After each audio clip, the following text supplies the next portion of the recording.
Hey y'all, welcome back to Trail Talk Tuesday on the You Run You channel. Today, we're going to be talking about the real middle stages of 100 miles and how to survive them. Because let's be honest, it's not about how fast you can finish, it's about not quitting. So let's get into it. So I think it's important that we break it down into stages. So for us, today we're going to try and simplify it a little bit and break it down into stages for you. I think we got, 5 that we talked about? 5 stages. So the first stage, Jonathan is calling the high. And these are miles 0 to 20. Why do you call it the high? Well, I mean, when you start out, this is the beginning of the race. So usually in 100 miles, you're not going to see people at the finish. Not too many.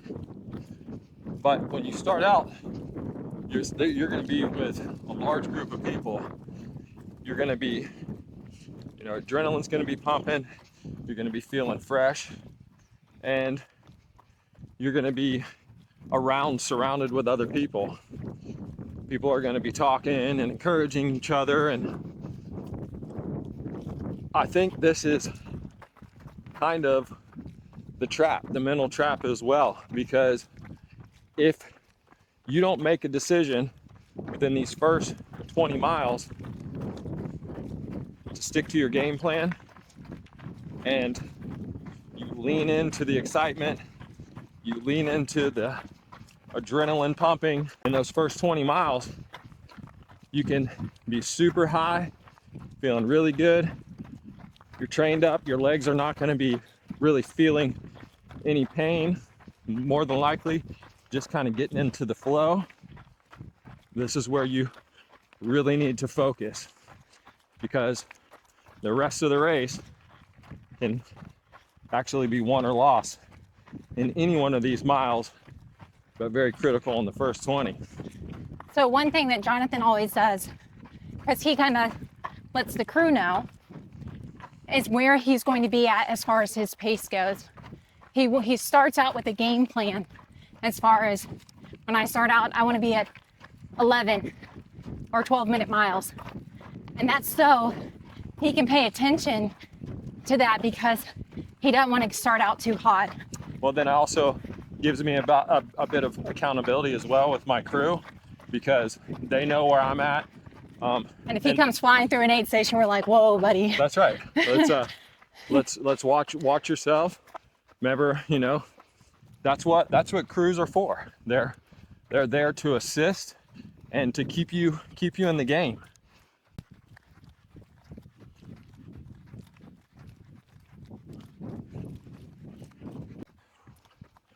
Yeah, so what do we got for stage 2? Stage 2 is going to be miles 20 to 40.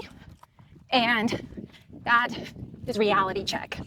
Yeah, that's right. That's when doubt starts to creep in a little bit. You start to overthink your pace, maybe overthink the miles a little bit. For some, this may be the first time past the 50K mark, 32. Yeah. You're creeping into personal record miles. You may be experiencing some pain, hot spots. Fatigue, probably. For sure.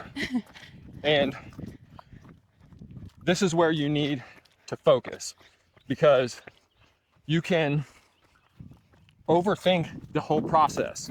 You can overthink the miles. You can overthink the fueling strategy.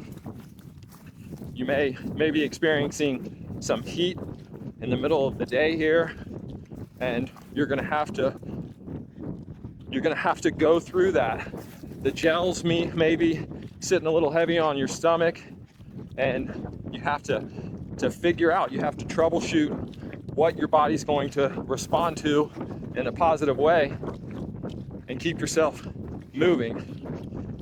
For me, this is where I start to keep it aid station to aid station. I only allow myself to be very present in the miles that I'm currently in, but also only thinking to the next aid station, because that is hard enough when maybe you haven't experienced those miles before, or your body is starting to settle in to the challenge that you've given it. So keep yourself present in these times. Something that we do as a crew when Jonathan's coming in is we always tell him how many miles he has. So he knows, okay, I'm gonna see you guys in 6 miles. I'm gonna see you guys in 5 miles. And I think that helps him mentally. That's distance between aid stations, Yes. right? They're not telling me like, okay, you're at 32 miles, you've got another, No. 68 to go. We're not worried about the finish line at that point. No, we don't talk about the finish line until stage 5, and we'll get to that later. Sorry, love. Sorry. Taking a right turn. A little sandy. Oh, Okay. Whew. All right, so stage 3. We're calling this the grind. so this is miles 40 to 70. What would you say your mental state is at this point? This is where I think the fun, this is where the fun, I think, is gone. Realness starts to set in. I know self-talk, negative talk is very prevalent. And this is where you have to kind of mentally coach yourself through this, because for me, I lean heavily on crew during this time, because they're what I'm looking forward to getting down the road to. So you're going to probably be by yourself, whether being on trail or road race. That's going to depend on what your surroundings or your scenery is like. But if it's desolate, what I'm usually used to on a trail race, you're in the middle of the forest. It could be creeping up on nighttime, but normally nighttime is approaching, and you start to think, holy crap, I've been running all day and I've got all night to go. So self-talk is very, very much a part of this grind process. Would you say this is where you start to question why? Oh yeah, no doubt. I mean, What for? I can't say it enough. You really need to keep positive thoughts, because your mind is what is going to ultimately play the final hand in this adventure. Physical, you've made it to 60, 70 miles, you can make it to 100. Your mental game is what's going to start to challenge you. Positive thinking, positive thoughts are only allowed in the grind. So something that Jonathan does when he comes into aid stations is he will tell us what he needs, of course, right? That's just the truth. Those are the facts. And that's what he kind of sticks to. And he does that because if it's like, hey, yes, I need to address this because it's causing me issues, then we need to address it. But as far as whining and complaining, he tends to be really good about kind of smiling through things and keeping a positive attitude. Coming into aid stations in these miles and the time that you have on your legs, this is when I tell myself, I signed up for this. I didn't come here because I wanted it to be easy. This is the person that you came to meet, and you're only going to see him or her in these miles. When the doubt's there, when the fatigue's there, when the struggle is real, and when you're having to fight to keep moving. In these miles, you just need to focus on forward progress and not speed. Stage 4. The dark place. Dark place. So this is miles 70 to 90. And from my perspective, I would say this is probably where you were at your lowest. sometimes. Yeah, I You think know for what I mean? most Lots of runners, ups and downs, I would say, because it's very much so a roller coaster for sure as he's coming in and out of aid stations, which is always so surprising to me about ultra running, how 1 second you can see him at an aid station and he's at a real low, and the next time he comes through and he's like, woo, you know, all hyped up, and I'm like, oh my goodness. yeah, I think for most runners in these miles, it becomes the most mental for them. It does for me. Most likely darkness is starting to come on, or it's already on you. Your emotions definitely start to get weird, right? Like, I don't know. I don't know, some of the things that I've definitely cried. I look at my kids and my wife, my crew, and I always ask them, is everybody okay? Are you guys doing okay? You guys having fun? Like, for me, I want to know that not only am I being taken care of, but my crew is. So your emotions start to play games with you. Hallucinations.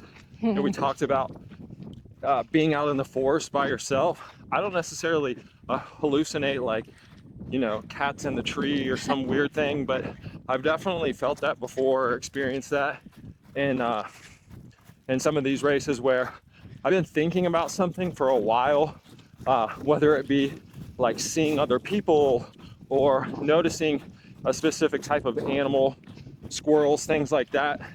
But when you get there, it's like, yeah, that wasn't real. But you have to realize that this is okay. Like, you're not alone. Other people are experiencing the same thing or the same types of thing, and you have to make sure that in these types of in these moments that you're not allowing yourself to make big decisions alone, and also in a low moment. If you're feeling like, you know, you can't get there, remind yourself that you're almost there. The majority of it is behind you, but also the lows are going to be a little bit more frequent, and the fatigue, the pain, the hallucinations, the emotions, all of those things are going to be compounding in these miles. So if you're feeling like you have a big decision that you need to make and it's not a physical thing, make sure that your crew's around you, because you don't want to make that decision alone. This is where we always say too, nighttime, whether it's your first or whatever, pacers are important. That's right. Pacers are very important. Yeah, pacers are important until you are, I think, really experienced in these races. And also, even the most experienced people, runners, have pacers. So let's be real here. For sure. And finally, stage 5, the fight to the finish. This is miles 90 to 100. This is where the physical pain is real. This is when you need to just focus 1 mile at a time.